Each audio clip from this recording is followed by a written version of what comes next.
देश भर में भारी बारिश और बाढ़ से तबाही मची हुई है, खासकर पहाड़ी राज्यों में। हिमाचल प्रदेश और उत्तराखंड की नदियां उफान पर हैं। बादल फटने की घटनाओं से भी काफ़ी नुकसान की खबरें सामने आ रही हैं।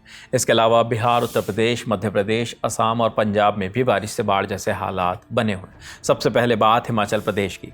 यहाँ कई जगहों से फ्लैश फ्लड और बादल फटने की घटनाएं देखी गई हैं, खासकर मंडी जिले में 1-2 जुलाई की दरमियानी रात के बाद भी थुनाग, सराज, धर्मपुर, करसोग और गोहर गांव में बादल फटने की कई घटनाएं सामने आई हैं, जिससे इन इलाकों में अचानक बाढ़ आ गई, जिसकी वजह से कई सड़कें, मकान और गौशालाएं भी बही हैं। मंडी में आए इस भयानक हादसे में अब तक कम से कम 11 लोगों की जान गंवाने की खबर है। वहीं 34 लोग लापता बताए जा रहे हैं। इसके बाद से प्रशासन और राहत एजेंसियां, एनडीआरएफ, एसडीआरएफ और स्थानीय पुलिस लापता लोगों की तलाश में लगातार लगी हुई है। इस हादसे के बाद सीएम सुखविंदर सिंह सुक्खू ने आपदा प्रभावित इलाकों का एरियल सर्वे भी किया है। इसके साथ ही विशेष राहत पैकेज की घोषणा की गई है। जिन लोगों के घर, गौशालाएं तबाह हो गई हैं, उनके लिए भी मुआवजे का वादा किया गया है।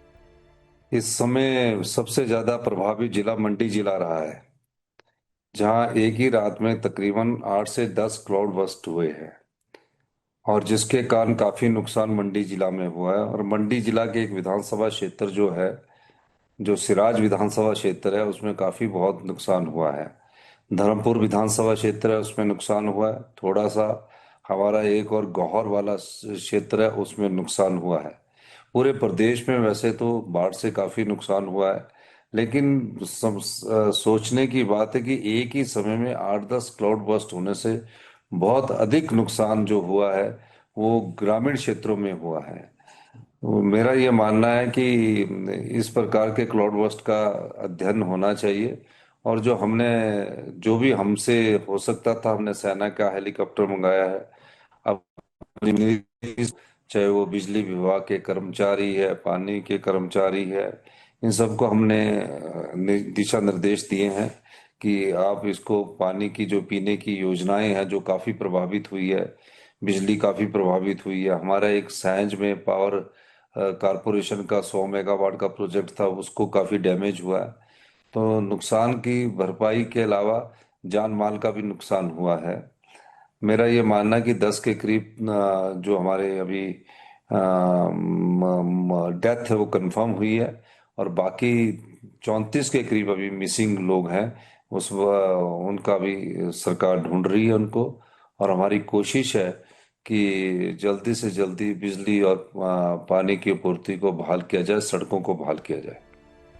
वहीं इसके अलावा राज्य के अलग अलग इलाकों से भी 6 लोगों के लापता होने की सूचना मिली है। कुल्लू, कांगड़ा, धर्मशाला और शिमला सबसे ज़्यादा प्रभावित इलाके बताए जा रहे हैं।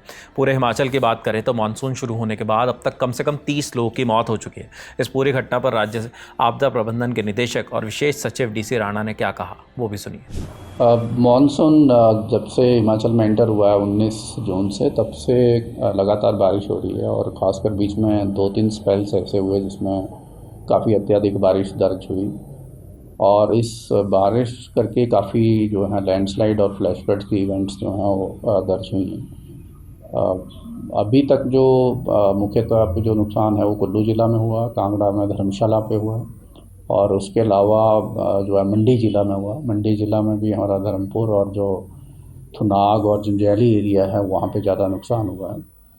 जो मॉनसून से रिलेटेड जो हमारे जो हैज़र्ड्स हैं, जो डिज़ास्टर हैं, उससे लगभग 30 लोगों की दुखद मृत्यु अभी तक हुई है, और लगभग 34 लोग जो हैं वो मंडी में ही मिसिंग हैं। 6 लोग इससे पहले डिफरेंट इंसिडेंट में मिसिंग है अभी, जिनका ट्रेस नहीं कर पाए हैं। और जहाँ पे भी लोग मिस हैं या जिनको भी सहायता की ज़रूरत है, वहाँ पे हमारी एसडीआरएफ, एनडीआरएफ और स्टेट की जो रिस्पांस एजेंसीज हैं वो मौके पे काम कर रही हैं। हिमाचल में सड़कों के अलावा बिजली, पानी, मोबाइल कनेक्टिविटी जैसी चीज़ें भी प्रभावित हुई हैं, जिस वजह से इन इलाकों में हेलीकॉप्टर के जरिए राहत सामग्री पहुंचाई जा रही है। इस हादसे पर बीजेपी अध्यक्ष जेपी नड्डा ने दुख जताया। वहीं कांग्रेस नेता राहुल गांधी ने घटना पर एक्स पर पोस्ट किया है। उन्होंने लिखा है, हिमाचल प्रदेश के कई इलाकों में भारी बारिश और भूस्खलन के कारण कई लोगों की जान जाने और कईयों के लापता होने की खबर बेहद दुखद और चिंताजनक है।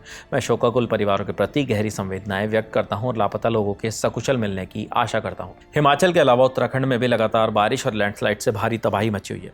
2-3 जुलाई की दरमियानी रात भारी बारिश की वजह से रुद्रप्रयाग जिले में लैंडस्लाइड की एक घटना सामने आई। केदारनाथ धाम की तरफ जाने वाले सोनप्रयाग के पास अचानक देर रात पहाड़ों से मलबा आ गया, जिस वजह से केदारनाथ धाम से दर्शन कर लौट रहे 40 से ज़्यादा यात्री फंस गए। मौके पर तैनात SDRF के जवानों ने तुरंत सुरक्षित रास्ता बनाकर इन सभी श्रद्धालुओं को वहां से बाहर निकाला। ये रास्ता पूरी तरह से ध्वस्त हो चुका है, जिस कारण केदारनाथ धाम की यात्रा करने वाले श्रद्धालुओं को काफ़ी दिक्कतों का सामना भी करना पड़ रहा है। नेपाल की बात अगर करें तो वहाँ मूसलाधार बारिश की वजह से बिहार के सीमावर्ती इलाकों में पानी भर गया है, जिससे नेपाल से बिहार आने वाली गंडक नदी का जलस्तर तेज़ी से बढ़ा है। इसकी वजह से बगहा, वाल्मीकि नगर समेत गंडक के तटवर्ती इलाकों में बाढ़ का खतरा बढ़ गया है। वहीं नेपाल में भी बाढ़ से अब तक 31 लोगों की मौत होने की खबर सामने है। उत्तर प्रदेश की बात करें तो यहाँ भी लगातार बारिश से नदियों में जलस्तर में लगातार इजाफा हो रहा है। संगम नगरी प्रयागराज में महाकुंभ के दौरान बनाए गए दशाश्वमेध घाट की सीढ़ियों तक पानी आ गया है। वहीं वाराणसी में गंगा जलस्तर लगातार बढ़ता जा रहा है। वहां के कई घाटों के लगभग सीढ़ियां डूब चुकी हैं। घाट किनारे मौजूद कई छोटे मंदिर भी गंगा में डूब गए हैं। इसके अलावा हिमाचल से सटे पंजाब में लगातार हो रही बारिश और पहाड़ों में तेज़ बरसात के चलते घग्गर नदी का जलस्तर लगातार बढ़ रहा है। बीते 48 घंटे में नदी का जलस्तर 740 फीट के पार पहुँच गया है, जो खतरे के निशान के बेहद करीब है। इस वजह से नदी के पास मौजूद गाँवों में बाढ़ के खतरे का अलर्ट जारी किया गया है। हिमाचल, उत्तराखंड समेत देश भर में बारिश और बाढ़ से जुड़ी अन्य जानकारियों पर हमारी नज़र लगातार बनी हुई है। फिलहाल देश भर से बाढ़ और बारिश से जुड़े अपडेट्स आपके लिए लेकर आए हमारे साथी शुभम कुमार। देखते रहिए दी लल्लन टॉप। शुक्रिया।